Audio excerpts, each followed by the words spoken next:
Bonjour tout le monde, bienvenue à Balado Prévention, le podcast où on parle de santé, sécurité au travail et de sécurité routière. Comme d'habitude, je suis avec mon Robin, mon Jaguar. Jaguar, c'est une affaire de hockey, ça? Ouais, c'était le fidèle partenaire de Mario Lemieux là, dans les deux Coupes Stanley consécutives de 91 et de 92. Je parle bien sûr de Julien Lavoie-Leblanc. Comment il va, Julien? Ça va bien, toi, Samuel?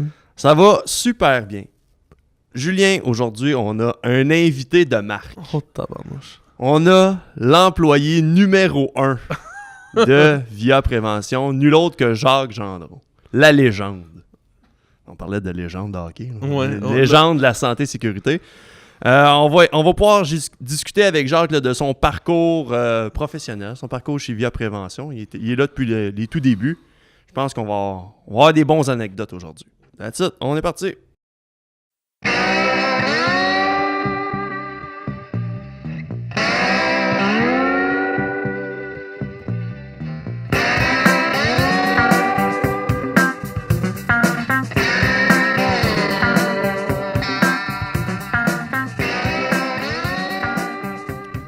Alright, la petite chanson qui se termine, notre fameux jingle. On va débuter, Julien. On a notre invité avec nous, Jacques Gendron. Comment il va, Jacques?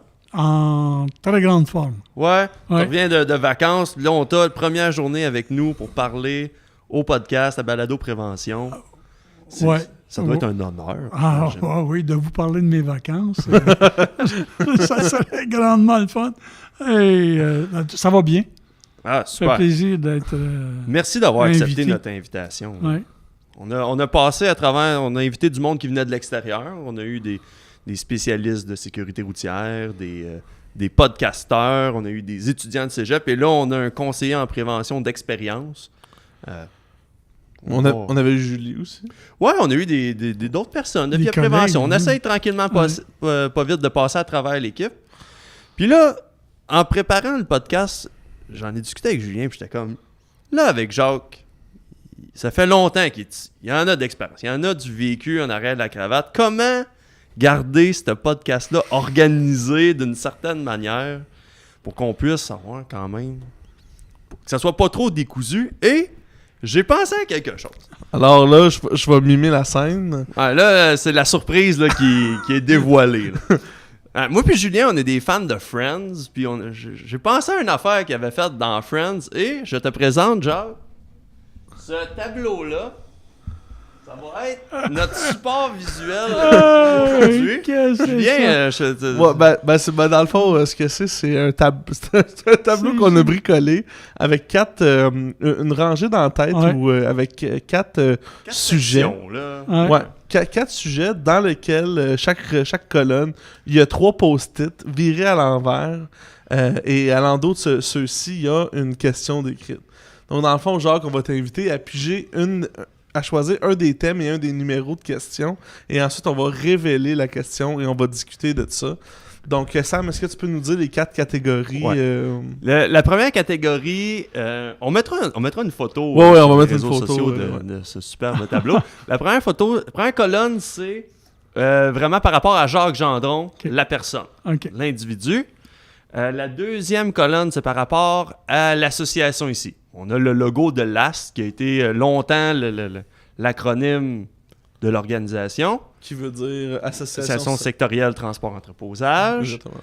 La troisième colonne correspond à nos secteurs d'activité. C'est les industries. Et la quatrième colonne, c'est par rapport aux individus. À des personnes, à des collègues, à des personnes en général. OK. Intérieur ou en santé, sécurité? Je pense que c'est gestionnaire, travailleur. En lien avec le travail. Et derrière chacun, là, il y a des différents post-it. Là, il y en a 12 au total. Il y a des sujets. Puis on va composer une question avec ça. Je t'invite à choisir le premier post-it là-dedans pour qu'on commence je me déplace. Le podcast. Là, tu peux me nommer puis je vais le sectionner. La dernière colonne, le 2. Oh! Est-ce qu'il fallait que je suive un ordre donné? Non, ou on les fera pas tous. Aléatoire. C'est juste, on en prend une coupe comme pour ça. Pour lancer une discussion. Exactement. Le sujet qui est à l'endos, c'est l'intégration de la santé-sécurité et de la sécurité routière. Donc, allons-y depuis que ton arrivée ici, depuis que tu as été embauché à LAST à l'origine, comment tu as vu évoluer dans les entreprises l'intégration de tout ce qui est santé-sécurité, sécurité routière? On est-tu encore comme dans les années 80? Quelle a été la progression de tout ça, de ton point de vue? Comment tu l'as vécu, toi? La progression a été souvent précédée d'une législation quelconque. À titre d'exemple, en santé-sécurité, d'emblée, à l'ouverture de l'association, on a à aider les gens par rapport à une nouvelle loi, un nouveau règlement en santé-sécurité du travail au Québec, qui est immense, le changement. Un de ces changements-là, ça a été l'établissement, dans le transport, avait élaboré un programme de prévention. Donc, cet événement-là a permis de lancer le sujet auprès de notre clientèle et il a fallu s'attacher pour soutenir, pour que ça demeure, cette lancée-là. Ça a été fait, dans certains cas, pour une conformité. Autrement dit, je suis obligé de faire un programme. Quelle aide vous pouvez me donner? C'était génial. On nous ouvrait la porte sur notre mandat pour aider les gens à faire un plan de formation. Un plan de formation, je ne vais pas passer à travers tout ça. Vous le connaissez aussi bien que moi. Ça a été une ouverture. Les entreprises ont continué à grandir, mais souvent associées à des obligations légales. On a vu les autres lois et les autres règlements qui touchent la sécurité, peut-être pas de plein fouet. Exemple, la condition des véhicules, qui est la ronde, la VAD, la ronde, la fatigue, les heures de conduite. Oui, voilà, exactement, il est fatigué ou pas. Donc, à la question, j'essaie de revenir à la question du départ. Est-ce que ça a évolué depuis le début? Ça a grandi, mais pas toujours dans l'alignement qu'on aurait aimé que ça se dirige. Pas évident.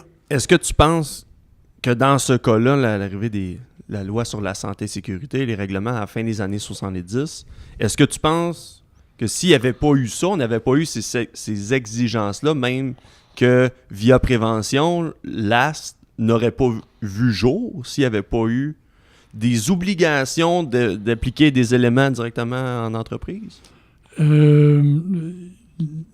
Dans ta question, il n'y aurait pas juste l'AST qui ne serait pas là, il n'y aurait aucune association sectorielle. Les associations sectorielles sont venues avec les nouvelles lois. Okay. Au Québec, on s'est dit à un moment donné, on a essayé de confier au privé la gestion des accidents du travail. Pas génial. Un peu plus tard, on a dit, on va confier la gestion de la sécurité au travail aux législateurs. Pas génial. Et au Québec, je pense que c'était en 79 ou quelque chose comme ça, où on s'est dit, alignons-nous dans le paritarisme. C'est génial. Mais à l'époque, les grandes luttes syndicales aussi, là, ça fitait dans l'époque. Oui, il y a eu les grandes, mais dans les grandes luttes syndicales, il y avait les préoccupations de santé et sécurité, mais ce n'était pas ce qui était majeur.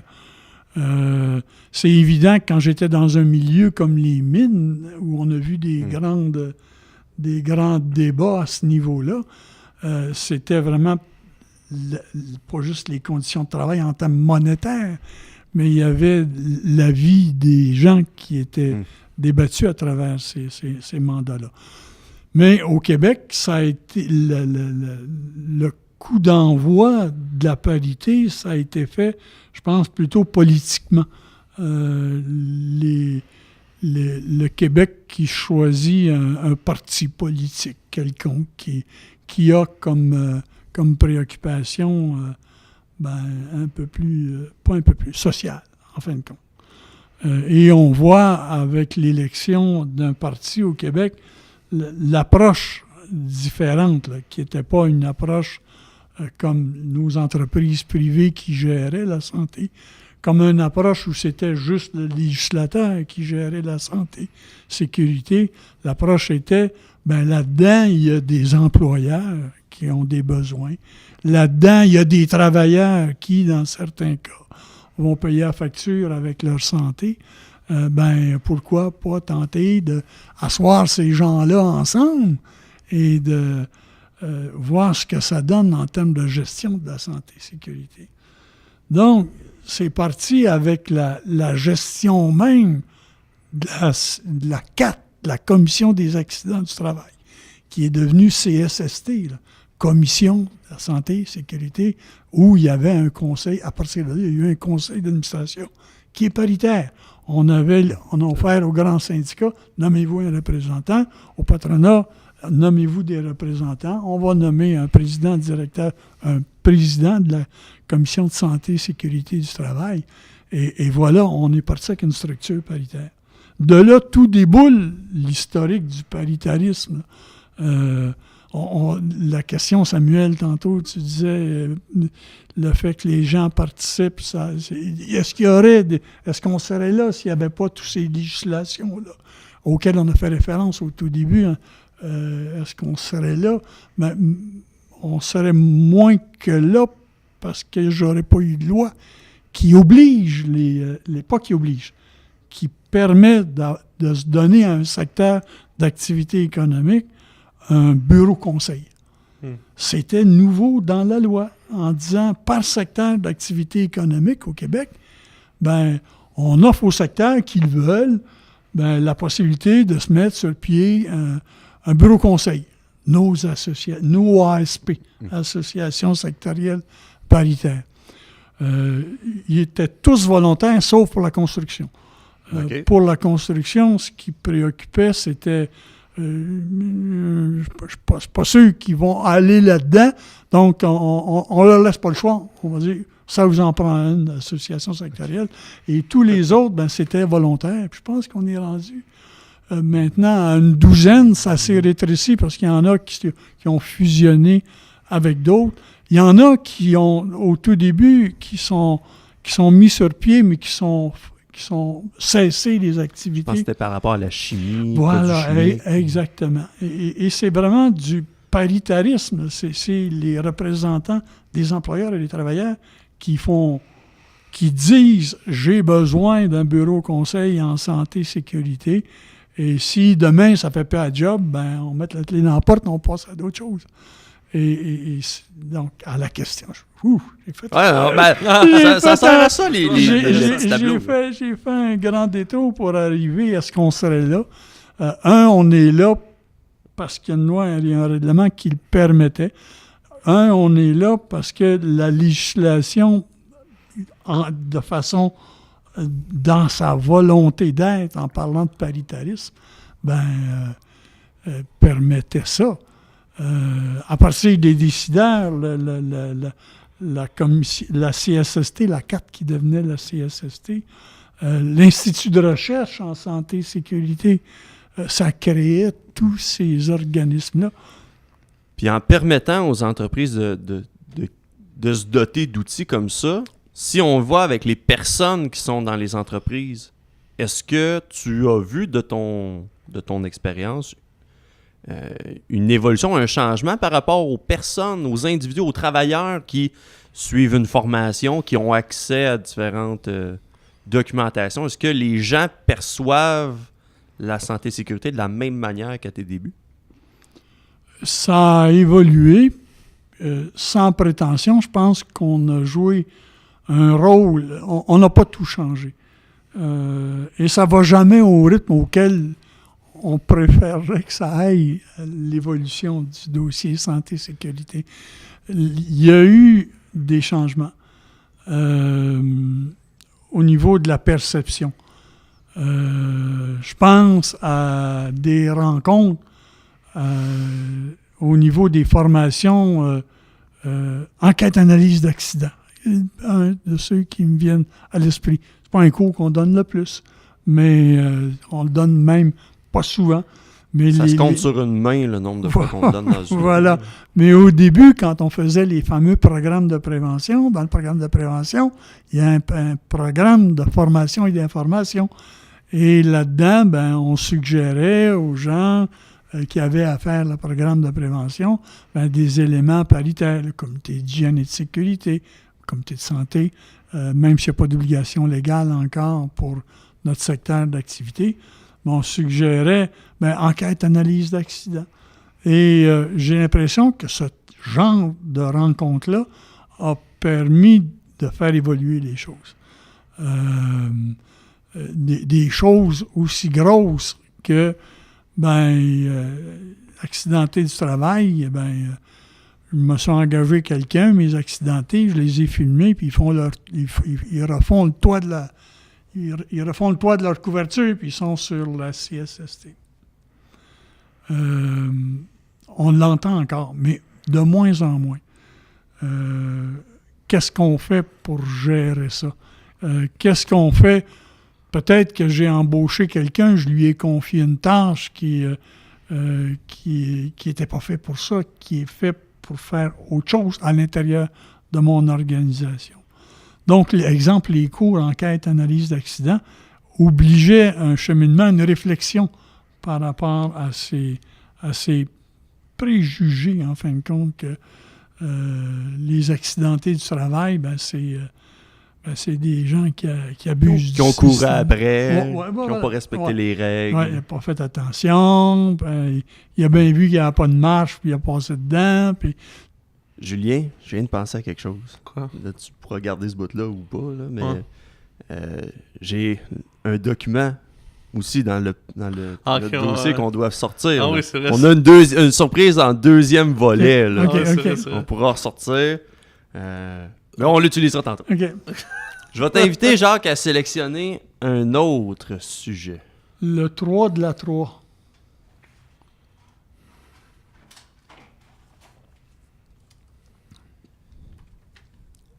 Ça reste un peu dans peut-être le même genre de sujet. C'est les relations des entreprises de notre secteur avec Via Prévention. Et les ASP en général. Les ASP, mais comment ça a changé au début des années 80, quand justement tu parlais tantôt, on intègre des nouvelles réglementations, des nouvelles obligations. Ça a été quoi? Comment est-ce que ça a changé? Est-ce que c'est pareil? Comment tu as vu les entreprises qui font affaire avec nous grandir à travers les années?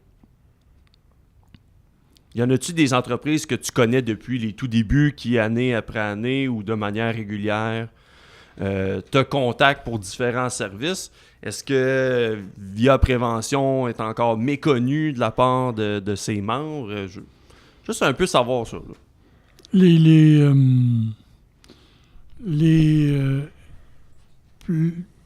Dans le transport, ce que j'ai constaté,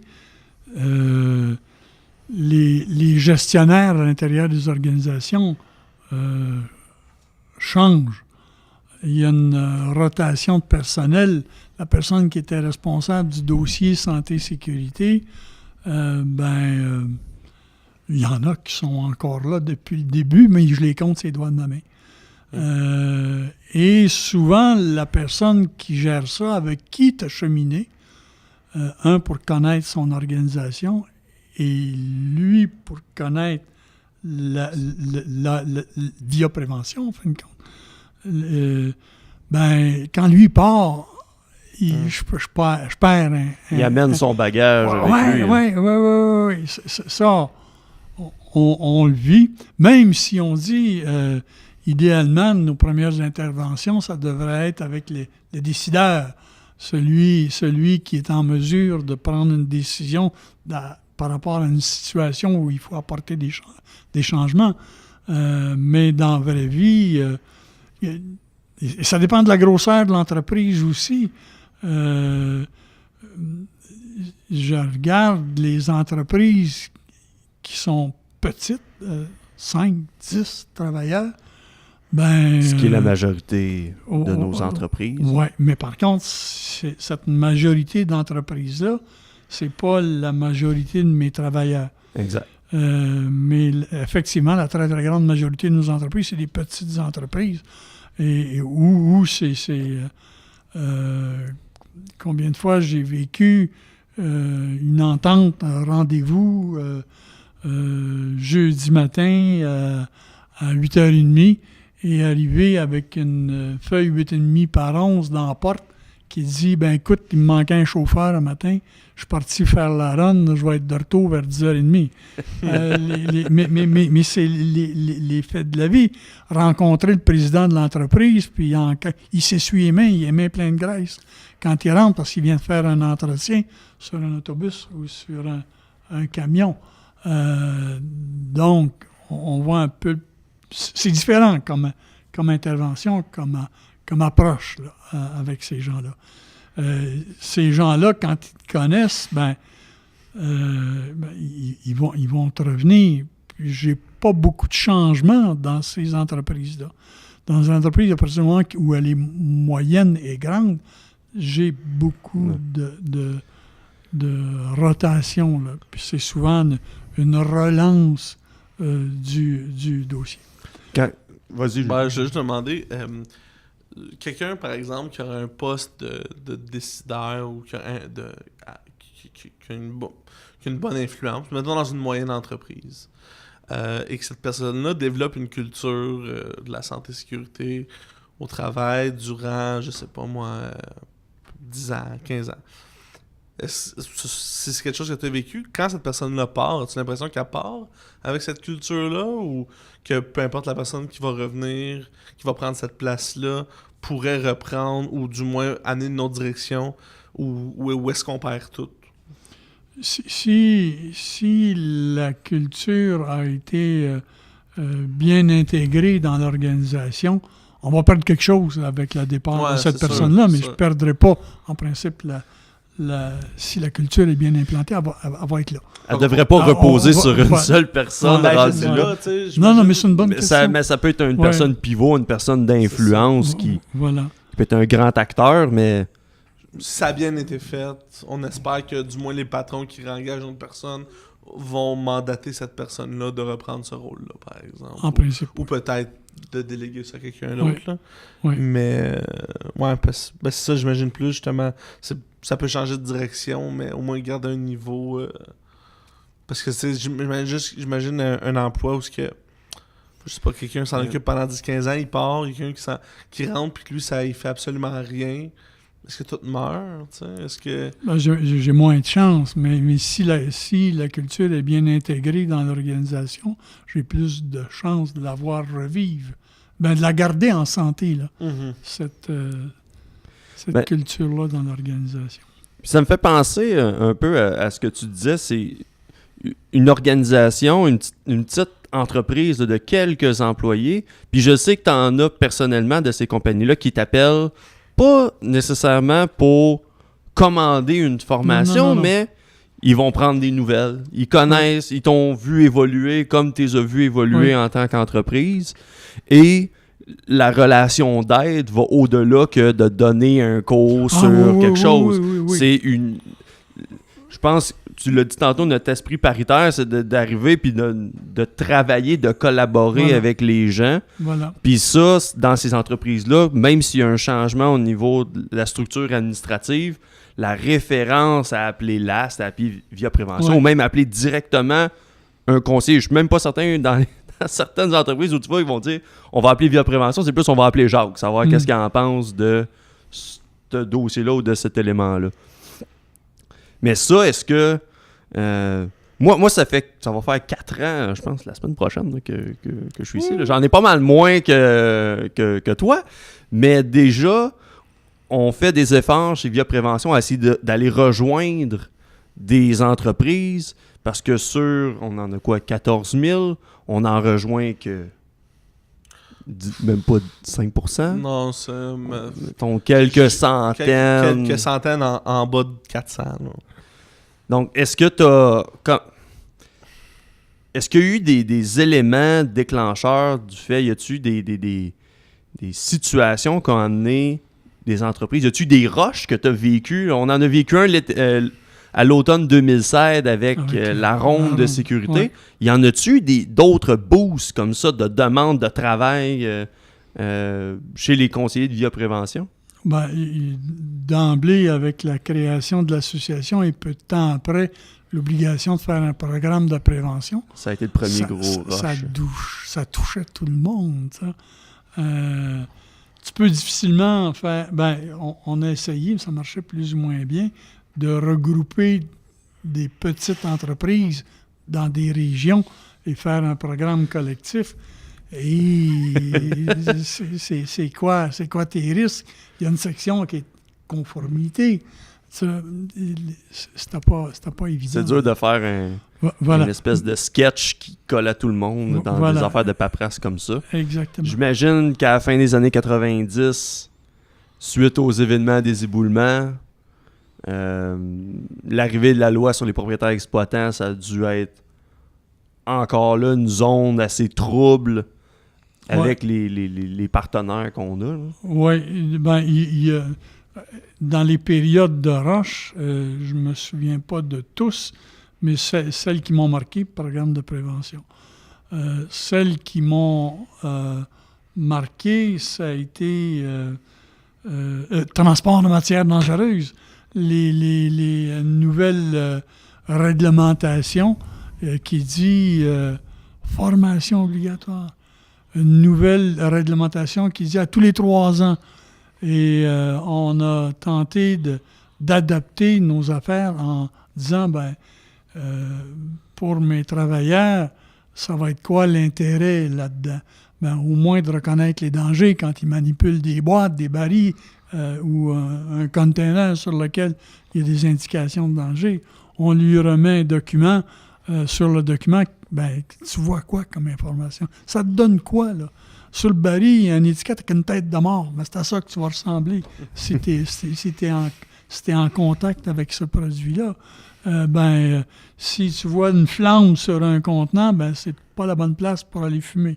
Il y a eu un rush par rapport avec la nouvelle réglementation de transport de matières dangereuses mais qui se perpétue dans le temps. Autrement dit, c'est une clientèle qui revient quasiment constamment. Et auquel tu faisais référence tantôt, tous les nouvelles législations qui étaient attachées à... tu faisais référence à la loi 430, où on dit... le transport est déréglementé et une nuance dans le déréglementé qu'il faut apporter. Mais quand même, tous les règlements qui sont visés par la 430 ou qui touchent la sécurité routière, on parle de fatigue. Il y a des demandes. À partir du moment où tout ça a été obligatoire, il y a eu une période où il y avait beaucoup de demandes. On était quasiment autant en demande qu'on a vécu à l'automne passé. OK. L'arrimage, ça a été un peu moins. À partir du moment où il y a eu des obligations, il y a eu des demandes. Ça n'a jamais été aussi gros que la ronde de sécurité, que les règlements sur les aires de conduite. Qui affectait plus de types de véhicules, plus de types de conducteurs que l'arrimage qui est plus spécialisé à ce moment-là. Oui, effectivement. Okay. Même si l'arrimage, en principe, ce qu'il y a à l'intérieur d'un fourgon, il faut s'en préoccuper aussi. Je sais pas si c'est une des questions, j'ai pas lu toutes les questions. Mais ça me fait penser, est-ce qu'il y a, mettons, dans les, je sais pas, disons qu'on se limite aux 5 dernières années, est-ce qu'il y a des des nouveautés marquantes au niveau des demandes qui sont apparues comme, je sais pas, des nouvelles façons de faire ou des nouvelles pratiques que tu as vues en entreprise, puis tu as dit, OK, ça, faut que je me conforme à ça, tu sais. Est-ce que c'est quelque chose qui peut arriver ou en 35 ans de bioprévention, somme toute, c'était quand même, ça reste que de la matière dangereuse, c'est de la matière dangereuse. Ouais. Puis, est-ce qu'il y a du changement à ce niveau-là? Il y en a à tous les niveaux. Okay. Peu importe le service qu'on offre, il y a une évolution qui se produit constamment. Si on voulait reprendre chacun des grands éléments, on pourrait... Exemple, on disait tantôt les périodes de grande demande, nouveaux règlements sur la fatigue, les heures de conduite. Et là, on se rend compte, aux États-Unis, il y a un outil qui contrôle électroniquement les heures de conduite, les heures de travail, qui va devenir obligatoire. Il y a, dans ronde de sécurité, la fabrication de l'équipement, les éléments, de nouveaux éléments qu'on retrouve sur un véhicule qui affectent, à titre d'exemple, les transports scolaires, vérification avant départ. J'ai souvent, dans le transport scolaire, des gens qui travaillent quasiment à demi-temps. Là. Ils font un circuit le matin, s'en vont chez eux, ils reviennent dans l'après-midi faire le circuit de l'après-midi. Il y en a qui font les deux, les sorties du midi, où j'en ai moins. Et c'est souvent, c'est pas tous des bûcherons qui costauds, ou ils font pas tous du crossfit. Mais j'ai des personnes de petits gabarits qui, quand ils ventent, ils partent au vent.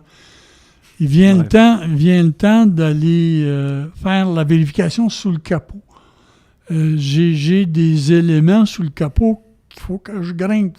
Puis j'ai pas de place pour grimper une roue sur le pneu. Ça prend un peu de neige, un peu de glace, puis on vient de doubler l'effort. Puis même à ça, quand il fait beau soleil, c'est pas pensé pour ça. Mm-hmm. Mais de plus en plus, les fabricants sont adaptés, pas tous, mais on le voit de plus en plus, où mon réservoir pour le lave-vitre, mon réservoir pour mon antigel, la jauge à l'huile, je l'ai disposée pour la vérifier les deux pieds à terre. Autrement dit, j'ai braqué un petit peu ma roue et j'ai accès à ça. Donc, les choses évoluent presque positivement dans ces éléments-là.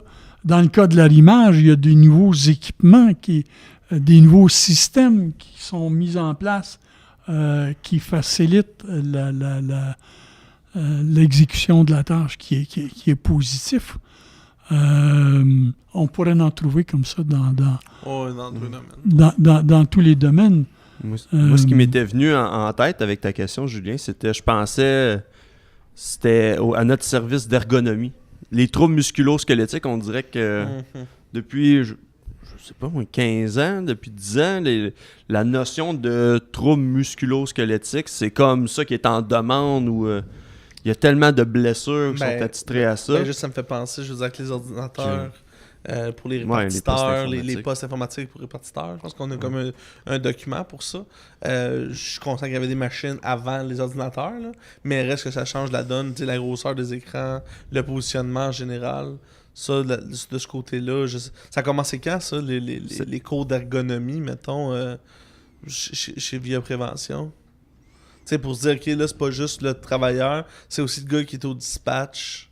On va s'occuper de lui aussi. Je pourrais pas dire. Non? Pour moi, c'est relativement récent. Là. Ça date pas de 30 ans. OK. On parle de quoi, une dizaine d'années? Quelque chose comme. OK. Mais tu es sur le terrain, tu rencontres des gens qui se préoccupent santé-sécurité. Ils vont, si on leur parle d'ergonomie, si on leur parle de mouvement répétitif, si on leur parle des éléments qui gravitent autour de l'ergonomie, eux vont associer ça, je ne dis pas à tort, à des éléments physiques. Écoute, moi, j'ai des éboueurs. Les gars qui ramassent les vidanges, ils ramassent tant de tonnes par jour. Puis ils prennent ça, puis ils lancent ça. Puis tu es capable de m'aider en termes de santé, sécurité, ergonomie? Viens m'aider, j'ai besoin d'aide, là. Mes déménageurs, on s'occupe des déménageurs. La préoccupation, j'ai beau y dire... écoute, ton dispatch, tu travailles à l'ordi. Hey, viens ici, là. Je vais te montrer ce qui se passe dans le déménagement. Monter un piano au 2e étage, là. Je préférerais le voir à l'écran, le piano monté à l'étage, mais je le monte. C'est moi qui est en bas, puis c'est moi qui monte ça. Le frigère qui descend dans la cave, qu'est-ce que tu peux faire pour moi? Je suis en ergonomie à 300%, là. Je suis en ergonomie à 300% là-dedans. Comment je gère ça? Qu'est-ce que tu peux faire pour moi? Et notre approche en ce moment par rapport à ces gros dossiers-là, c'est je vais focusser sur est-ce qu'il y a des équipements qui peuvent faciliter mon travail? Oui, j'en ai trouvé en Europe. Comment on appelle? Pas le Scala mobile, le piano plan. J'ai même un déménageur qui en a acheté un ici à Montréal. Il a payé ça 30 000 $. Un piano, il fait... C'est impressionnant à voir, tu m'avais montré une vidéo. Oui. Mais par contre, il est brisé et il y a de la misère à avoir des pièces. Mais par contre, nos efforts par rapport à santé, sécurité, dans ce domaine-là, dans déménageurs, à titre d'exemple, je vais mettre beaucoup d'énergie à essayer de trouver avec eux des équipements qui vont faciliter l'exécution de la tâche, qui touchent à l'ergonomie aussi. Donc, quand j'arrive avec un dossier ergonomie, poste de travail informatique, oui, mon client, parce qu'on s'occupe aussi des agences de voyage, d'où la raison pourquoi j'arrive de vacances, je suis allé valider les risques. Les conseils. Voir s'ils respectaient bien, ils appliquaient bien leur procédure. Voilà, et trouver peut-être des façons avec eux de voyager sécuritairement. Mais par contre, on est dans la majeure partie des cas dans le costaud. Mais on s'occupe des agences de voyage. Arriver dans une agence de voyage qui est moindrement grosse, puis leur parler justement du poste de travail, là, j'ai un succès fou, là, puis je vous réponds à des besoins. Les autres, quand j'en ai juste 2 ou 3 dans une grande entreprise qui travaille à l'ordinateur, je ne dis pas que je perds mon temps, là. Mais, ils ne passent pas en premier. Non, voilà, ils ne sont pas dans le haut de la liste. Selon, dans le fond, ce que la compagnie veut régler. Parce que j'imagine... Selon les niveaux de risque. C'est ça, j'imagine que ça va selon les niveaux de risque. Le gars qui transporte un piano, plus de chances de l'échapper sur le pied. Voilà, ou de se briser le dos. Puis aussi, c'est que c'est à court terme versus long terme. Je sais pas si ça fait une différence. Là. Mais j'imagine qu'il y a des troubles musculo-squelettiques dans le travail de bureau. J'imagine que c'est quelque chose de faut travailler à long terme. Je sais pas, je m'en vais. Je dis ça comme ça, là. Il me semble que c'est surtout des blessures qui sont plus chroniques, donc qui vont se développer avec le temps, versus j'échappe mon piano. Ouais, mais l'effort que ça prend. La gravité de la blessure aussi exactement. Va être plus grande. Passer la moitié de mon temps de travail à monter et descendre des marches avec des boîtes sans enlever de piano. Quand on a créé l'association sectorielle, les associations de travailleurs et d'employeurs, d'ailleurs, au départ, ça s'appelait l'Association pour la santé et la sécurité du travail du secteur transport-entreposage. Il a fallu embaucher quelqu'un à la réception qui ne fumait pas pour être capable de le dire d'un seul trait. Mais ça s'appelait vraiment... Il y en avait-tu? Il y en avait-tu des gens qui ne fumaient pas? À cette époque-là, pas mal, tout le monde fumait. Travailleurs. Oui. Dans les changements, ça fait partie des changements. Oui, ça c'est clair. Et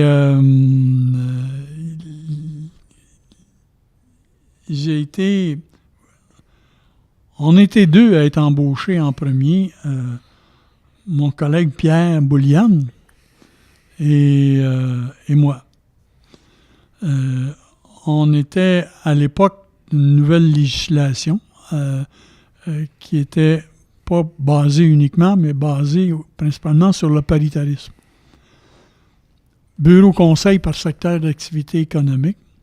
Et ce qu'il y avait en arrière de la tête de la CSST, c'était est-ce qu'on peut pousser le paritarisme dans la gestion de ces boîtes-là?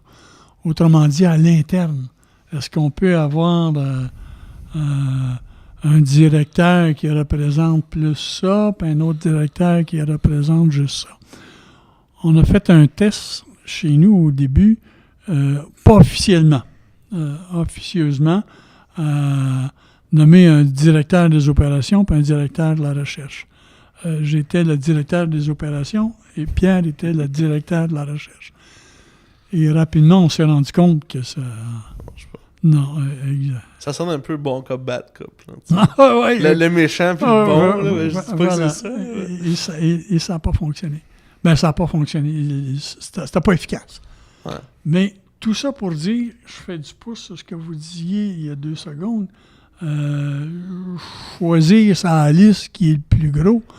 Je me souviens, j'avais comme mandat au tout début, entre autres, de faire une première programmation. Vous allez faire quoi? Il faut que tu me déposes une programmation, tu vas avoir un budget. J'avais pas de modèle. En passant, on était la première association dans le secteur privé à voir le jour. Il y en a qui sont venus pas longtemps après, mais on a été la première. Autrement dit, le secteur du transport et de l'entreposage au Québec, ça a été le premier secteur d'activité économique qui a dit on le vend même, nous on en veut. On a besoin d'aide. Voilà, exactement. On a identifié qu'on faut quelqu'un, faut une entité pour nous soutenir. On veut se bâtir un bureau conseil qui va nous aider à prévenir les accidents. Et qui démontre, en fin de compte, que le secteur du transport avait déjà une bonne expertise en paritarisme. Il y avait déjà un comité paritaire sur les conditions de travail pour la région de Montréal, la région de Québec, où les employeurs, les représentants des transporteurs d'un côté de la table, de l'autre côté, les grands syndicats qui géraient ensemble la gestion des décrets sur les conditions de travail. Les comités d'assurance, les comités de régime de rente. Il y avait déjà une bonne expertise de paritarisme. C'est ce qui a facilité, entre autres, la rapidité à laquelle le transport a répondu. Donc, tout ça pour dire que le premier mandat, qui est un des premiers mandats qui était on a à faire une programmation pour la première année de fonctionnement, reviser rapidement où le bas blesse dans le transport, trouver des éléments et je focusais principalement sur où ça me prend du bras puis où ça me prend où ça me prend de l'aide pour les transporteurs pour le type de tâche qui était, selon moi, le plus à risque, et demander de l'aide à d'autres associations. On n'est pas d'autres. Faire appel à la CSST, puis la CSST me dit, ben écoute, il y a une association patronale qui fonctionne assez bien, qui va passer, ou paritaire, c'est les affaires sociales. Un dénommé, je pense, c'est Pierre Boucher, le directeur de l'époque, qui m'a consacré du temps pour me coacher un bout à faire une première programmation. Et dans ce que j'avais choisi comme sujet de travail, les éléments auxquels, je dis bien, s'attaquer, il me disait, Jean, penses-tu d'être capable de faire quelque chose à court terme là-dedans? Ben non, j'ai des ans. mettre de côté. Genre, quand est-ce je te dis pas enlève-les. Regarde ça. Faut que tu me trouves des affaires que tu peux faire, que tu vas réaliser dans un premier temps, à court terme, pour livrer des choses. Les autres, tes dossiers de fond, perdez pas de vue. Hein, j'ai appris comme ça avec l'expertise des gens, et c'est ce qu'on a fait. Exemple, Pierre, un de ses premiers mandats, ça a été de répertorier les accidents chariot-élévateur. Dans chariot-élévateur, pour amener de l'aide pratique, on avait embauché un conseiller qui était dans une association patronale, l'API. Michel Dallière, qui avait une expertise dans chariot-élévateur, qui est venu chez nous et qui a pris le dossier avec Pierre pour les chariots-élévateurs. Les chariots-élévateurs qui marchent encore. Chariot-élévateur, mais il y a des obligations légales par rapport à la formation qui n'ont pas toujours été là, mais qui marchaient quand même un peu. Donc, dans le choix on priorise quoi? Sur quoi il faut travailler? Il y a tous ces éléments-là.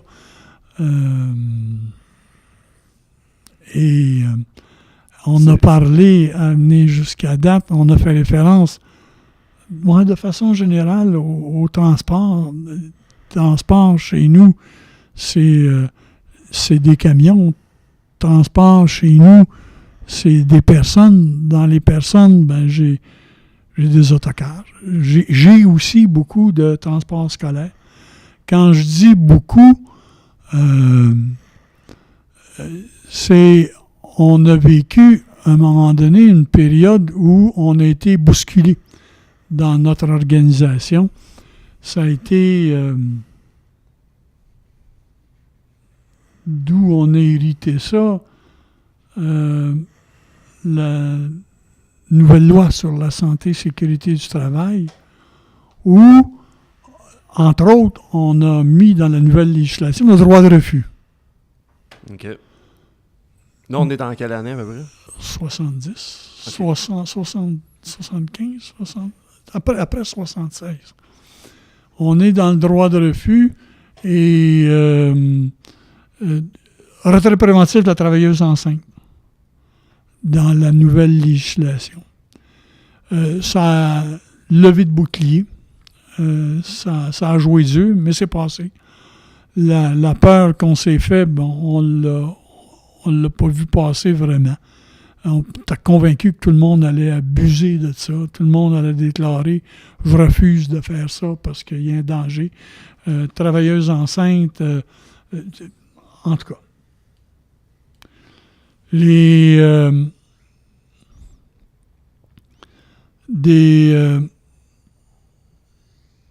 Des travailleurs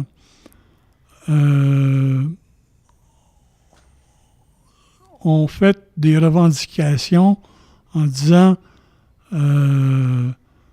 moi, je n'ai pas accès au droit de refus parce que je ne suis pas une travailleuse ou un travailleur d'un établissement de juridiction provinciale. Donc, la course, puis j'avais d'autres causes aussi, d'autres cas comme ça en Colombie-Britannique, sur un quai de chargement d'un établissement de juridiction fédérale.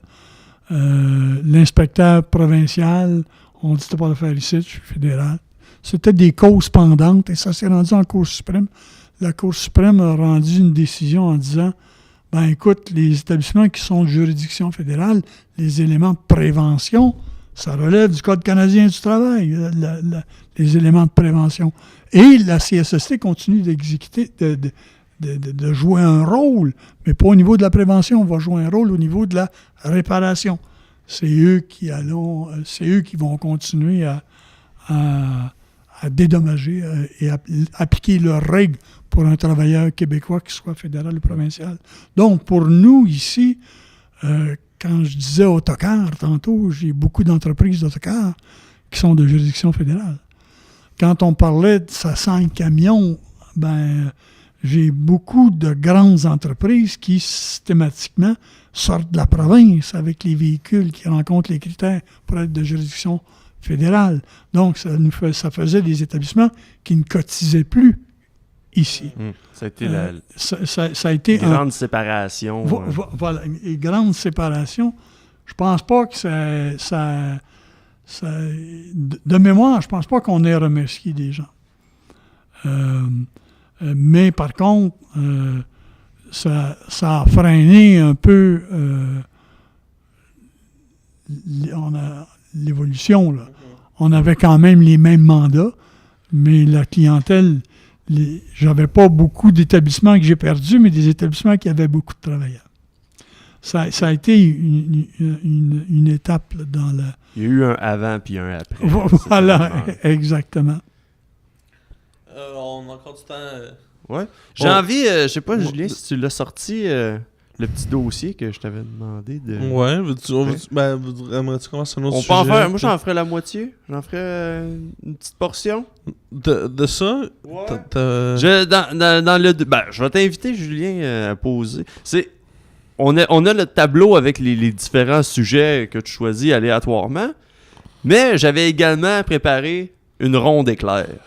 Une ronde éclair. Lightning round de questions qui touchent à plein de choses pour tester tes connaissances. Très spécifiques. Là, on a les questions-réponses, Julien. Moi, je vais te poser, je t'en pose 5 là. On pourra faire une autre question, puis après on fera les 5. C'est le fun parce que moi, je connais aucune réponse. Ça me rassure. On aurait dû le faire puis le genre qui aurait eu 10 sur 10, moi, je vais avoir 0. Ok, donc je te pose des questions, puis après, moi, j'ai les réponses. C'est drôle parce que j'ai aucune idée de la difficulté de ces questions-là. Fait que je sais pas s'il faut que je le... En tout cas. C'est varié. Ok, c'est bon. Donc, quel est le nom du coprésident syndical qui siégeait au conseil d'administration lors du 10e anniversaire de l'AST? Pierre. Nom de famille? Deschamps. Attends, c'est bon. 1-1. En quelle année le premier ordinateur a-t-il fait son apparition à l'AST? Ah, mon Dieu. Je me suis... On était sur la rue Boyer et je me souviens de l'ordinateur, je me souviens de l'imprimante qui était immense, qu'il a fallu mettre dans un caisson isolé. Elle imprimait... En tout cas, c'était... Mais je me souviens pas de l'année. C'est l'année... Il est juste écrit en arrière, en fait, de Julien. Sur un tableau, on a une espèce de fil du temps des événements. Et c'est en 89. L'année de ma naissance. Donc, une grande année pour la santé et sécurité. Oui, une grande année. Julien voit le jour. Et ça a commencé à faire évoluer le travail ici à l'interne.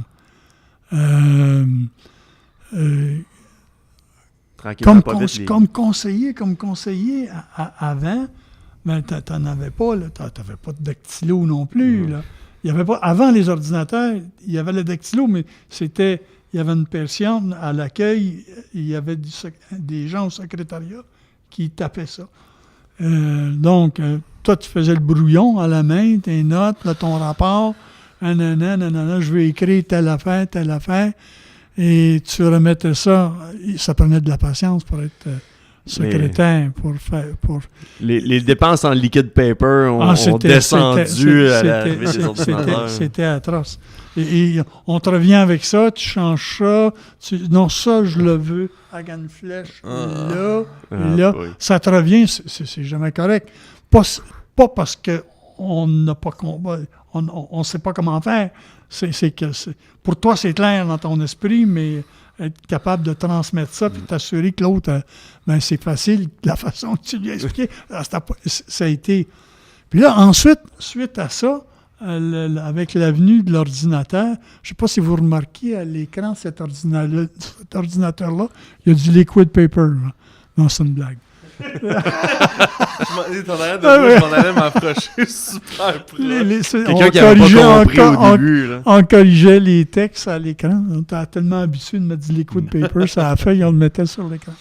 Oui, l'évolution. Donc, 89. Tu vois, je l'aurais mis plus tard que ça. En troisième question, qui était le ministre des Transports du Québec au moment de l'adoption de la loi 430? Je sais pas. Mais le père... 430. 430. 98. Une chance que Google était là quand j'ai composé ces questions-là. Oui, ça, c'est tough. Non, je devrais le savoir. Mais quand tu vas le dire, c'est quelqu'un qu'on connaît, mais... C'est un homme. Ouais. Qui avait une moustache. Comme, aussi bien tous les hommes. Ah ouais, à la fin des années 90, ça a commencé déjà. C'est Jacques Brassard. Ah non, j'aurais pas su. Non, j'aurais pas su. Alright. Il me semble qu'il n'y a pas eu un règne tellement long. Je crois que dans le transport, ça switch. Qui sont les travailleurs dans l'histoire de Via Prévention ou AST à avoir atteint les 25 ans de service pour l'organisation?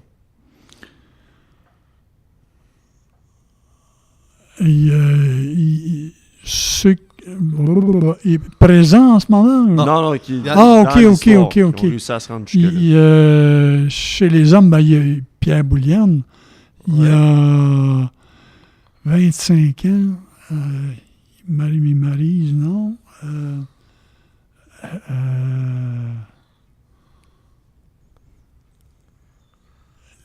Actuellement? Il y en a 4 en tout. Ben, je pense. J'y étais de mes connaissances. Il n'y a pas les plaques dehors? Ben, c'est ça. Pierre Bouliane. Oui, il y a Guy. Jacques Gendron. Oui. Lui. Langis. Oui, Langis qui est défait. Et la dernière. Il y en a une femme. Une femme, c'était Lucie. Lucie Lagu. Guy n'a pas ses 25 qui est à... Il y en a qui sont proches, ils amorcent la vingtaine, mais 25, c'était les 4 que j'ai trouvés. Qui ont eu la place. La monte en or. S'il y en a d'autres, appelez-nous, on va vous donner un t-shirt. Oui. Et la cinquième question. Quelle est la ville, de quelle ville est originaire notre agent de communication, Jean-Christophe Minguez? La ville ou le pays? La ville. Il est dans le sud, je pense, de la France.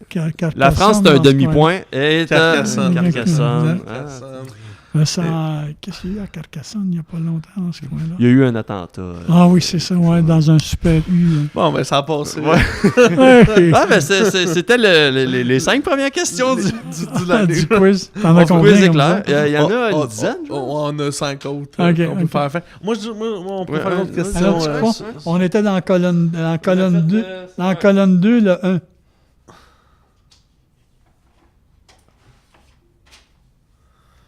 Ah, ben c'était peut-être un sujet un peu plus...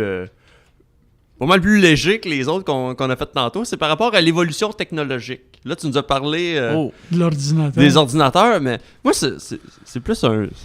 C'était mon sujet que je voulais entendre parler, parce que ça m'a fait bien rire quand j'ai vu ça. Aujourd'hui, on va faire une formation. On a une petite valise avec notre ordinateur, une petite boîte avec un petit sac avec un projecteur.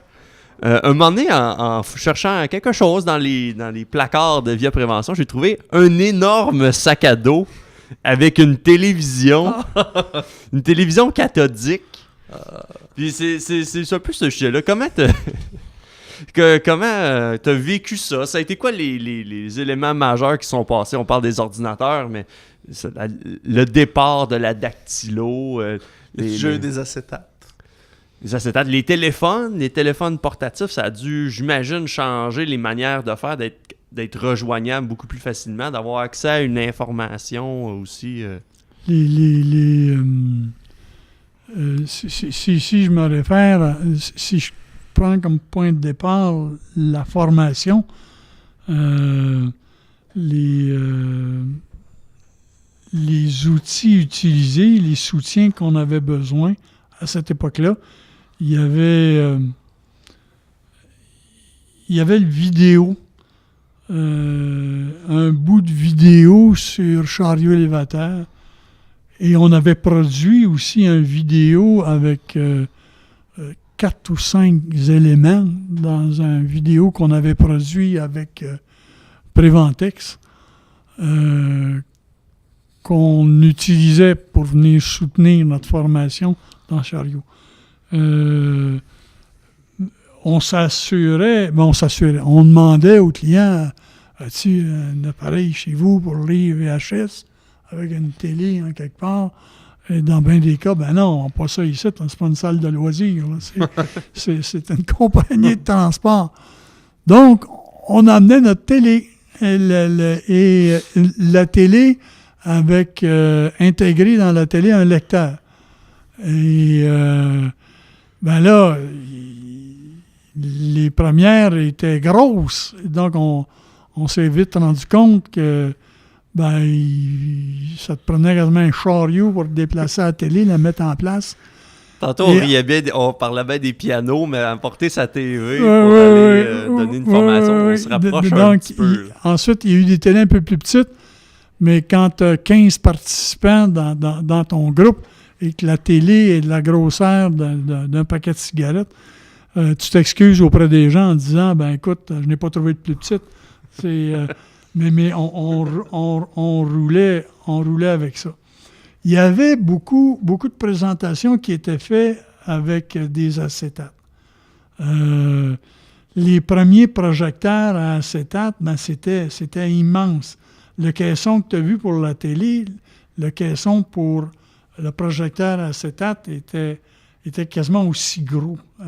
Il y avait une grosse boîte avec une vitre, des lampes là-dedans, un mât que tu déployais et tu projetais au mur avec ça, qui était lourd aussi. Ça devait chauffer une pièce. Voilà, exactement. Et tu n'avais pas intérêt à emmener tes acétates en vrac parce que tu les échappais et que ça se mêlait. C'était un peu l'enfer. Et avec le temps, ça s'est amélioré, ça ressemblait à un porte-document, projecteur acétate. Tu levais ça, tu déployais un mât moins lourd. Et maintenant, projecteur acétate, c'est un projecteur qu'on a au fur et à mesure qu'on les change. Ils sont de plus en plus petits et de plus en plus efficaces. Un changement important au niveau technologique. Tu parlais tantôt d'outils. Il y a eu l'avenue des téléphones. L'objectif principal, si j'avais bien compris, c'était de pouvoir rejoindre les conseillers, être capable de communiquer le plus rapidement possible avec les clients. Mais c'est vite aussi devenu un outil sur lequel tu pouvais utiliser pour avoir un branchement. Tu es chez un client, ils n'ont pas de Wi-Fi ou quoi que ce soit, et tu as besoin de références. Tu as besoin de l'article dans le règlement, tu n'en as pas de copie papier. Voilà. Est-ce que les conseillers d'aujourd'hui l'ont facile par rapport... Est-ce que tu te considères dans la ouate maintenant, quand tu fais ton travail, d'avoir justement ces bébelles-là avec toi versus au départ ici quand tu es arrivé c'est le jour et la nuit. Il y a peu de temps, un samedi à Sherbrooke, une formation, c'était transport de matières dangereuses. Une question super technique et les gens sont convaincus que ce qu'ils ont vu, c'est bon. On attaque l'exercice et pendant qu'ils attaquent l'exercice, téléphone, je vais sur le site de Transport Canada, je fais une recherche contrôle F. C'est Samuel qui m'a montré ça. Oh. Fin renard. Je t'avais de prendre ma job. C'était pour des opérations de kit transfert, de qui devient l'expéditeur. Ils ont fini l'exercice et j'avais ma réponse. Autrement, ça aurait été, je vais vous revenir, je vais envoyer ça à Jean, Jean va le faire circuler, puis Jean va l'afficher. Donc, j'avais ma réponse. Et il y a plusieurs cas comme ça où c'est des outils qui vont, même ici à l'interne, tu as quelqu'un au bout du téléphone qui pose une question ou un collègue qui pose une question, tu as ton réseau quand c'est vraiment touché, que tu as besoin pas juste de lire la copie du règlement, mais voir c'est quoi les questions qu'il y a eu là-dessus, puis vous donnez quoi comme réponse, vous, législateurs, par rapport à ça. Notre travail a été facilité et augmenter la qualité des services auprès des clients. Puis on a habitué nos clients à ce type de service-là. Et j'oserais dire qu'il y en a certains qui reviennent, entre autres, pour cette qualité-là qu'on donne, l'expertise qu'on a. Je pense que il y a un... on dit... c'est sûr, moi et Samuel, on est dans une génération plus récente, plus jeune. Je pense que c'est quelque chose qu'on se faisait souvent dire, ne serait-ce qu'à l'école, dans le temps, il fallait aller à la bibliothèque, ouvrir les livres, faire la recherche. Puis oui, c'est vrai que c'est un autre monde. Mais je pense qu'il y a un nouveau défi, puis je sais pas si c'est présent vraiment dans le rôle de conseiller, mais moi, mettons, soit quand j'étais à l'école, l'université, cégep, whatever, ou même dans mon travail aujourd'hui, on peut avoir les réponses beaucoup plus facilement, mais avec beaucoup plus de sources aussi. Ce qui fait en sorte que des fois, il y a peut-être un volume... je peux avoir plusieurs réponses pour la même question. Puis là, c'est de discerner qu'est-ce qui est vrai et qu'est-ce qui s'applique le plus. Des fois, ça peut quasiment détourner la question plus que de répondre. Là. Je sais pas dans votre cas, mais moi, c'est quelque chose que j'ai souvent remarqué. Plus de choix de réponses, de ressources. Alors qu'à l'époque, peut-être qu'il y avait un livre publié par le gouvernement. Oui, c'était long, mais écoute, t'avais ta réponse. Regarde, c'est ça le livre, tu l'as trouvé. Fait que je sais pas, Sam, t'as l'air perplexe. Ben oui, c'est vrai. Oui, il y a plus de sources. Moi, j'avais en tête quelque chose qui est vraiment avec ça, c'est l'avènement des réseaux sociaux a comme amplifié cet élément-là. Je me crée un groupe de discussion des caristes, des gars qui chauffent des livres du Québec. On a un groupe, puis quand on a des questions, on est capable de se partager. Donc, les travailleurs entre eux maintenant sont capables de se rejoindre par ces réseaux-là. Les employeurs ont sensiblement les mêmes genres de choses, mais on est capable de transmettre un travail capable de diffuser une information à beaucoup de monde. La portée est pratiquement infinie. Ce qui fait que quand on arrive en formation, des fois, on se bute à ces informations-là qui ont été transmises, qu'auparavant, on pouvait peut-être appeler les entendus dire, les histoires de truck stop. Ouais. Mais qui sont, dans le cas où on parle, vrais ou pas? Oui, vrai et faux. C'est vrai, tant mieux. Je sais pas. Oui, il y en a. Il y a des... C'est vrai qu'il faut donner un petit coup de sur son tailleur en partie. Non, il y a par exemple, les forums de discussion. C'est un peu moins à jour, les forums, mais j'ai un forum de discussion de chauffeurs de camions qui sont aux États-Unis. Hey, les gars, je me pose une question par rapport à telle affaire de réglementation. Il y en a une gang qui la connaissent très, très bien. Mais... il y en a qui ne la connaissent beaucoup moins, mais qui pensent la savoir et qui, là, vont transmettre une information erronée. Il y a un peu des deux, là. Ouais, ça. Ouais, le plus dangereux, c'est la mauvaise information. Je sais. J'imagine que ça a pas mal toujours eu place, là, ces histoires de truck stop-là, des entendus dire que... à travers les années, là, c'est pas nécessairement les réseaux sociaux qui ont... créé ça, mais... C'est qu'à cette heure, t'as les truck stops, puis en rendu à la maison le soir, t'as en plus... les truck stops virtuels. Les truck stops virtuels, c'est ça exactement. C'est bon. Ça a peut-être rajouté un autre niveau de complexité. Là. Effectivement. On vit avec ça au quotidien. Quand tu rencontres un groupe là, de travailleurs, les oui-dire où j'ai vu, j'ai lu... et même on entend des fois je me suis fait intercepter à telle balance ou à tel poste de contrôle et le contrôleur m'a donné ça comme interprétation et en sachant que c'est pas tout à fait ça là. Des fois, tu préférerais, si on pouvait faire au début d'une rencontre, all delete, pour pas avoir à défaire ce que... mauvaise perception. Mais être capable aussi de mettre en valeur ce qu'on sait déjà, le valoriser et de travailler, faire du pouce là-dessus, mais aussi être capable de, sans blesser personne, de dire, ben là, c'est peut-être pas ça, puis voici pourquoi, là, c'est pas ça. Super. Good. Ben, je pense qu'on va finir avec les 5 petites dernières questions. Y a-tu des dates? Y a-tu des dates? Non. Non, il y en a plus. Il y a une date. Ah. Mais tu vas peut-être l'avoir, celle-là. Ouais. On est à la question 6. La question 6. Donc, toujours sur l'AST, Bioprévention, lors de la célébration du 25e anniversaire de l'AST, donc il y a 10 ans, qui était le trésorier sur le conseil d'administration? J'ai vraiment aucune idée.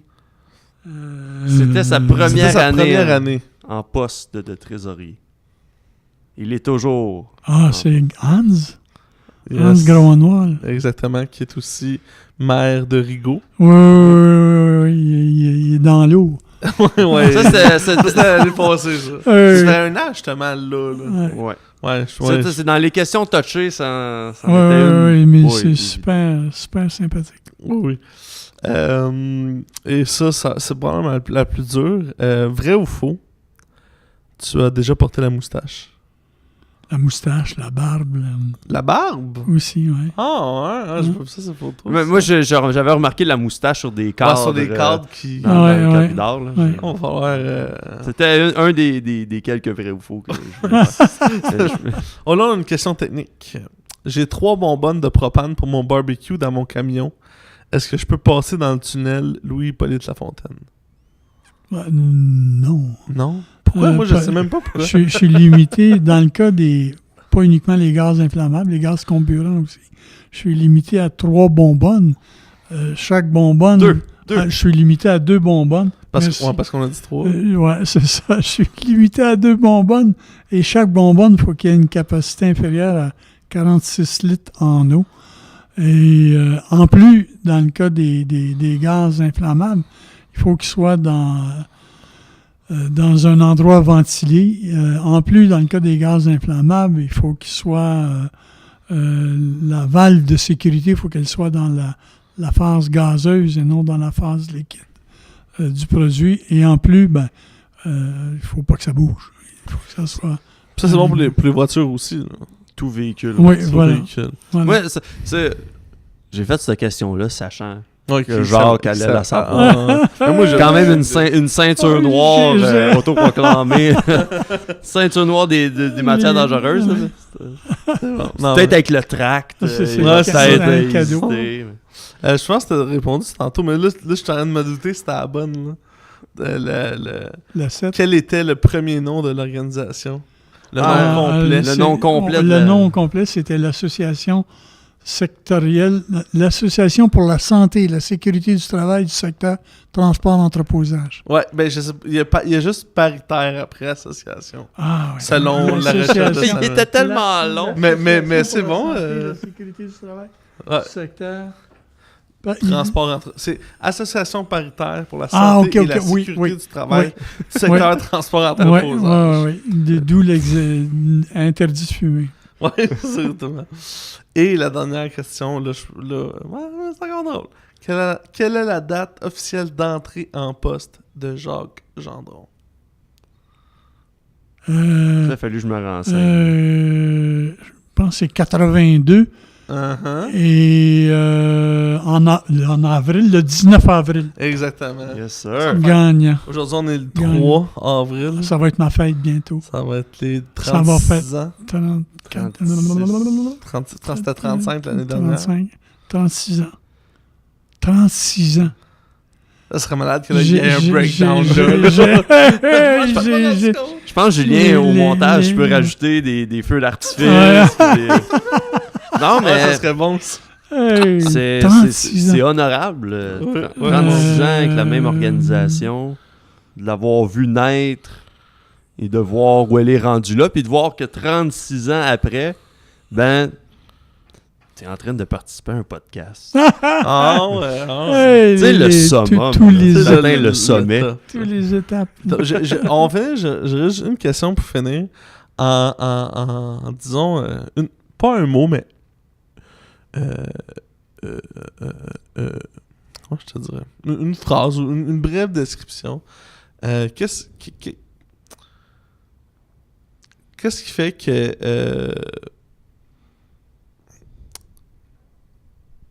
qu'est-ce qui fait que... Comment je te dirais? Moi, j'ai raté un peu mon... J'avais une phrase, puis je l'ai changé. Je vais couper ce petit bout-là. Là. Ouais, mais... ça. C'est toi le maître du temps. Ouais, mais moi je fais ce que je veux. C'est lui qui a le sablier. Ben, c'est moi qui peux tout couper. si j'aime pas ce que vous dites. Là. C'est ça, bing bang. Chop. Non, mais ce que je veux dire, c'est... ouais. C'était pas une bonne formulation. Je pense que je sais à peu près où tu veux t'en aller. Là. Ben, moi, je voulais dire, dans le fond... ouais, mais c'est comme si je m'avais dit comment on fait pour plus exister, là. Tu sais, dans le sens, qu'est-ce qu'il faudrait pour qu'on n'existe plus? Puis j'ai fait, ouais, finalement, c'était un peu... C'était un peu... Toi, il y a quelque chose en tête pour finir?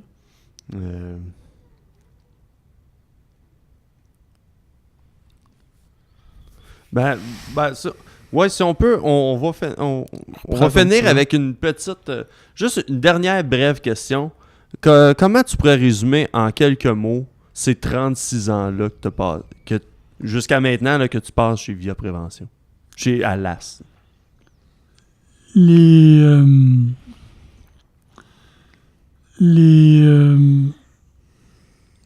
grands moments, mais vraiment les grands moments, c'est le commentaire de participants qui disent « Wow, ça a été facile ». Le commentaire du participant qui dit ah, « J'ai compris ». Le commentaire de l'employeur qui dit « Ah, c'était pas si compliqué que ça ». L'employeur qui dit « Ouais, c'est vrai, dans le fond, ouais, c'est comme ça ». C'est pas par fatalité, mais par ouais, merci.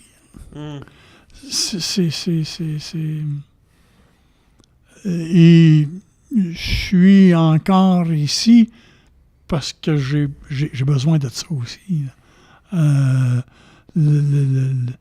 Ce contact-là avec les gens, même si des fois c'est difficile, même si des fois tu rencontres, tu travailles avec des gens qui ils sont pas payés, t'es un samedi, des contraintes, on leur a rentré dans le fond de la gorge, pas tout le temps, mais ça arrive. Et être capable de quand même faire un bout de chemin avec eux autres là-dedans, ben c'est ma paye. Je sais pas si c'était la question, mais c'est ma réponse. C'est ça. Et un bon bout de temps au bureau, éloigné du terrain, je manque d'oxygène. Je manque... ça me manque, là. J'ai besoin d'être là. Voilà, tout simplement. Ben, je pense que ça permet de saisir aussi c'est qui Jacques Gendron. Nous, ça fait quelques années qu'on te côtoie, puis on veut te dire, je pense, un gros merci d'avoir accepté de venir à l'émission, de pouvoir partager, en fait, tout ce background-là. Je pense que ceux qui nous ont écoutés vont avoir constaté que t'en connais beaucoup sur le milieu ici, t'en as vécu beaucoup d'expériences avec nos différentes entreprises ici sur différents sujets. Puis merci d'avoir partagé ça avec nous ici. Ouais. J'espère que... Est-ce que tu as apprécié l'expérience? Oui, beaucoup. J'aurais dû insérer des éléments que j'ai pas pris le temps par rapport à notre clientèle. exemple, on disait transport de personnes, le transport adapté. Mais il va falloir faire un deuxième partie. C'est toute une histoire. On en a de la clientèle aussi. Et les traîneaux à chiens aussi. Faut pas oublier ça. Donc, on finit là-dessus. Tantôt, tu disais, merci Jacques, je m'as dit, vous pouvez écrire son cellulaire au 514. Techniquement, le numéro de téléphone est sur le site web, on cherche moindrement. Mais, merci, on finit là-dessus. On invite évidemment tous les auditeurs à s'abonner, de rendre visite sur Facebook, YouTube, Twitter, sous le nom de Via Prévention. Vous pouvez aller nous donner 5 étoiles sur iTunes, ça serait vraiment cool. Et c'est ça, Sam, donne un petit message? Non, je pense que ça fait le tour. C'est l'ensemble de nos médias sociaux. Allez liker, partager. On est sur MySpace. Non. Merci beaucoup tout le monde. À la prochaine. Merci.